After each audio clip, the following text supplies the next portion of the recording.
আসসালামু আলাইকুম দর্শক, মাই ফার্স্ট কবুতর ব্লগ চ্যানেলের আজকের এই ভিডিওটি তাদের জন্য খুবই গুরুত্বপূর্ণ। প্রিয় দর্শক, আপনারা যারা পাটের ব্যবসা করে থাকেন, প্রিয় দর্শক, যদিও ঈদ উল আজহা আর মাত্র একদিন বাকি, হাটগুলোতে কিন্তু পাট কেনা বেচা খুব কম। স্টক ব্যবসায়ীদের কাছ থেকেও যারা ক্রেতা তাদেরকে কিন্তু খুব বেশি পাট ক্রয় করার জন্য ঘুরতে দেখা যায়নি। এর কারণ হলো সবাই কিন্তু ঈদের জন্য ব্যস্ত।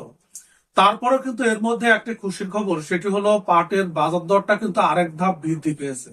অর্থাৎ আজকে মাই ফার্স্ট কবুতর ব্লগ চ্যানেলটি যে তথ্য সংগ্রহ করেছে, আর সেখানে আমরা দেখেছি যে প্রতি মন পাট যেগুলো হাই কোয়ালিটি, প্রিয় দর্শক, যে পাটগুলোর দাম ছিল 31 থেকে 3200 টাকার মধ্যে, সেই পাটগুলোই কিন্তু বর্তমানে 32 থেকে 3300 টাকার মধ্যে বিক্রি হচ্ছে। এবং সেই সাথে ফরিদপুর জেলাতেও কিন্তু পাটের বাজার দর আমরা দেখেছিলাম যে 33 থেকে 3400, কিন্তু বর্তমানে 3400 থেকে একটু বেশি, অর্থাৎ 3420-30 এরকম দামে হাই কোয়ালিটির পাটগুলো বিক্রি হচ্ছে।